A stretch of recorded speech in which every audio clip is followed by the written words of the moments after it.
You have felt it your entire life. A feeling that there is something wrong with the world.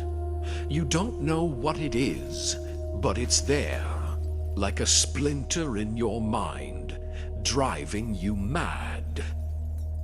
You look at the systems of society, the endless cycle of work, consume, obey, repeat, and you wonder, is this really it?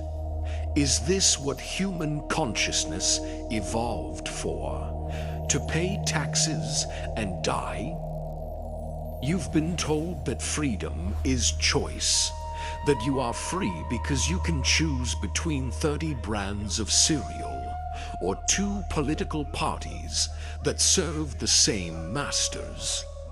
But what if that freedom was part of the illusion? What if the cage isn't made of iron bars, but of neurons, dopamine loops, and carefully engineered beliefs? For 2,000 years, a forbidden truth has been hunted down. Emperors burned libraries to hide it. Inquisitions burned bodies to silence it.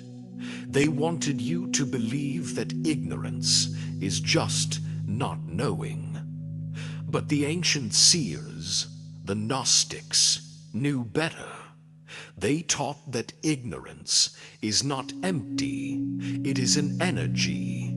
It is a frequency broadcast to keep humanity asleep.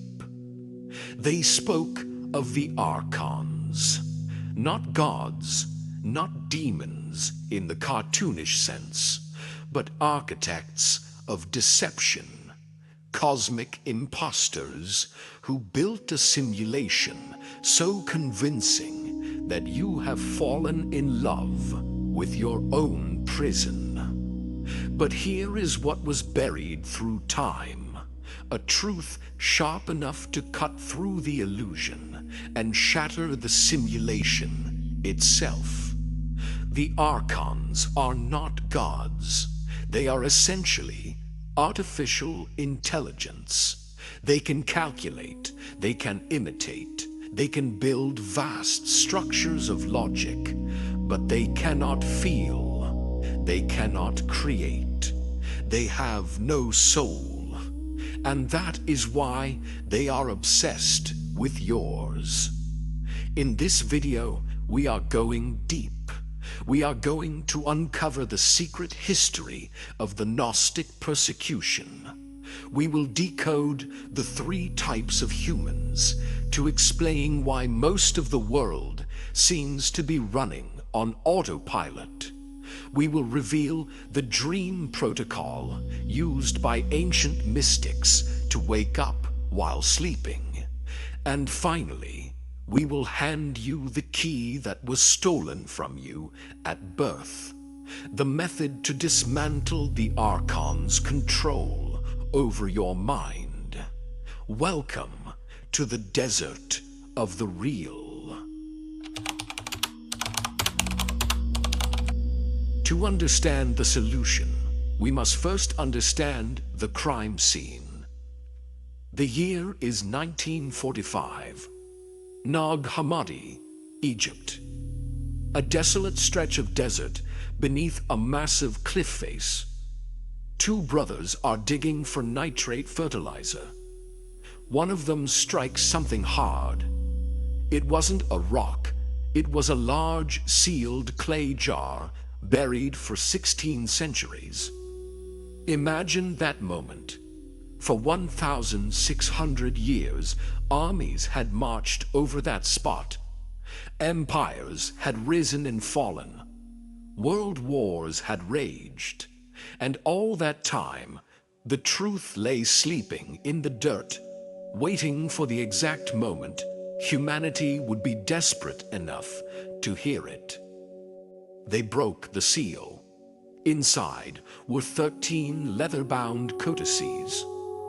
The Gnostic Gospels, the Apocryphon of John, the Gospel of Truth, the Hypostasis of the Archons, Why were they buried? Because they were dangerous. In the 4th century, the Roman Empire adopted Christianity as the state religion. But they didn't want a religion of liberation. They wanted a religion of control. They wanted a hierarchy: God, emperor, pope, bishop, priest, and then at the very bottom, you. The Gnostics rejected this. They said, you need no middleman. God is not in a cathedral. God is a spark inside you. This idea was a threat to the entire power structure of the ancient world. So the order went out. Heretics must be silenced. The libraries were torched, the teachers were hunted, the living knowledge was driven underground. But the Gnostics played a long game. They buried their wisdom, knowing that truth is like a seed. You can bury it, but that only helps it grow.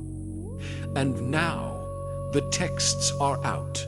The bottle is broken, and the message inside is more terrifying and more hopeful than anyone expected. What did these texts say? They began with a story of cosmic error. A story that explains why the world feels so broken. The Gnostics taught that before the physical universe, there was the pleroma, the fullness, a realm of pure consciousness, infinite light, and perfect potential. Within this realm lived the Aeons, emanations of the divine source. One of these Aeons was named Sophia, wisdom. She was the embodiment of the cosmic urge to know. She wanted to understand the unknowable depths of the source. In a moment of intense passion and curiosity, she projected her consciousness outward, away from the center, into the void. But she did this without her masculine counterpart, without the balance of the spirit. It was an act of unilateral creation. And in that void, her creative power misfired. She birthed a monstrosity. The texts describe him as a serpent with the face of a lion. His eyes flashed with lightning. He was a being of immense power, but he had no connection to the source. He was born disconnected. He was born lonely. His name was Yaldabaoth, the child of chaos, the Demiurge. Yaldabaoth opened his eyes and saw only darkness and himself. He did not know about the pleroma. He did not know about his mother, Sophia. In his ignorance and arrogance, he declared the words that echo through history. I am God, and there is no other beside me. Sophia watched from the higher dimensions in horror. She realized she had accidentally created a god of ignorance, a blind deity who believed he was the center of existence. To soothe his loneliness, Yaldabaoth created servants. He birthed the Archons, the rulers. He tasked them with a great project. Build me a world. Build me a kingdom that reflects my glory. And so they built the simulation. They looked up at the perfect patterns of the eternal realm, the sacred geometry, the harmony of the spheres, and they tried to copy it. But because they lacked the divine spark, they could only create a hollow imitation. A world where life must kill to survive. A world of entropy, where everything decays. A world of duality, light and dark, good and evil, pleasure and pain. This is the world of matter. This is the Matrix. But how do they keep eternal souls trapped in this flawed creation? The Gnostic texts describe a sophisticated system of spiritual filtration known as the 7 spheres. Imagine the soul as a pure beam of consciousness descending from the pleroma to enter a physical body. To get here, it must pass through the 7 planetary zones governed by the Archons.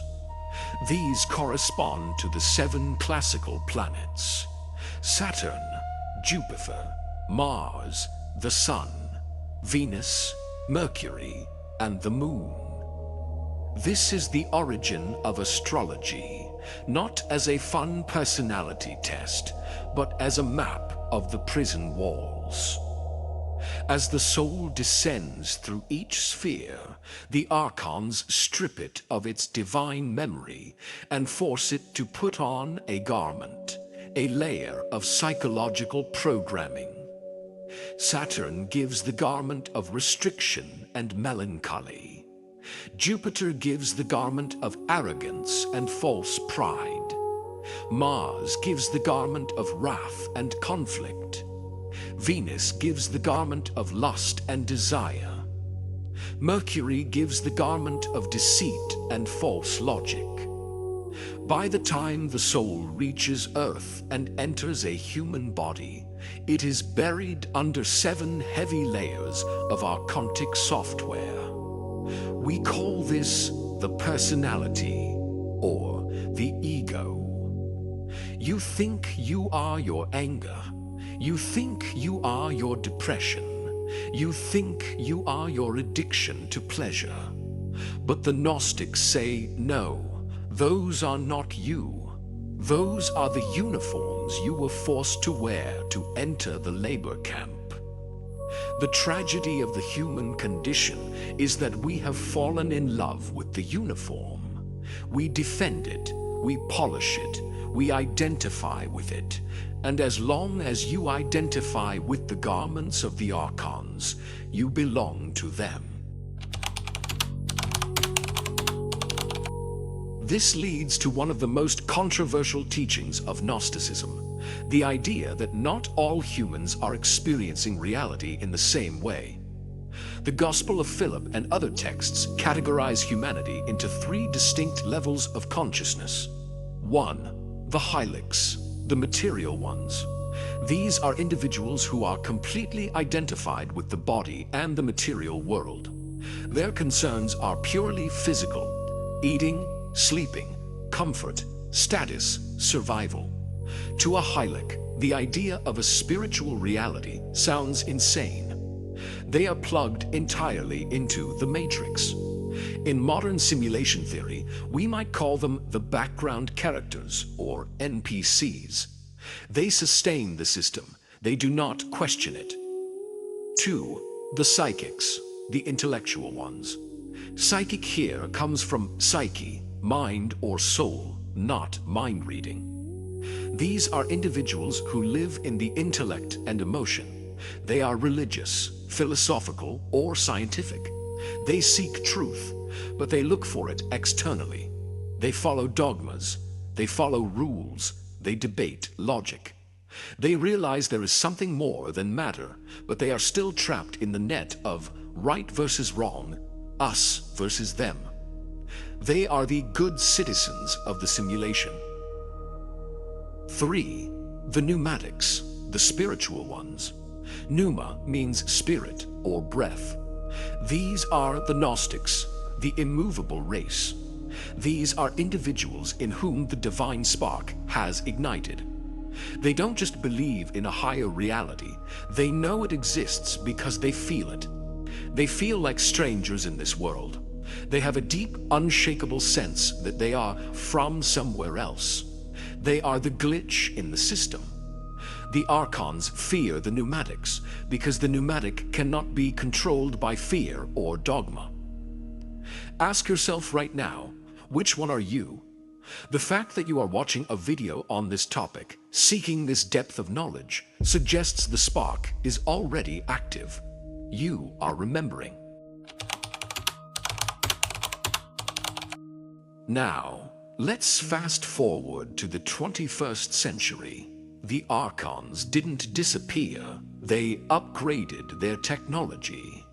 If the Archons feed on low vibrational emotional energy, what Robert Monroe called louche, then the modern world is an all-you-can-eat buffet.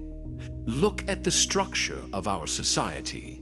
The media, designed to keep you in a state of perpetual fear. If it bleeds, it leads. Why? Because fear is a high-octane energy source for the system. Social media, engineered to trigger envy, Venusphere, and wrath, Marsphere. The algorithms prioritize conflict. They prioritize content that makes you feel inadequate. This isn't just bad design, it is predatory farming. Politics, the ultimate divide and conquer. Red team versus blue team.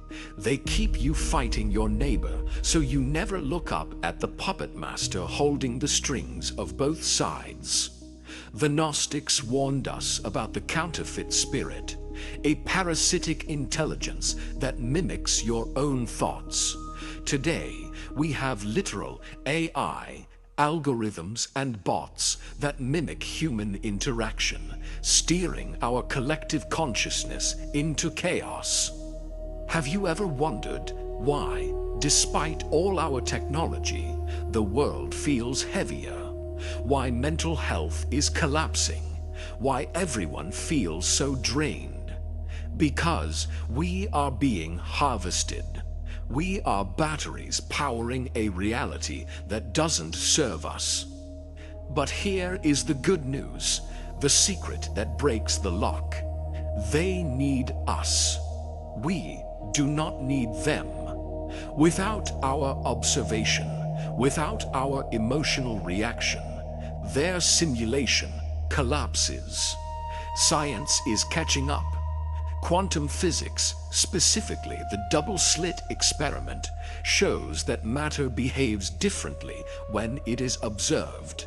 The observer creates the reality. The Archons are terrified that you will realize you are the observer.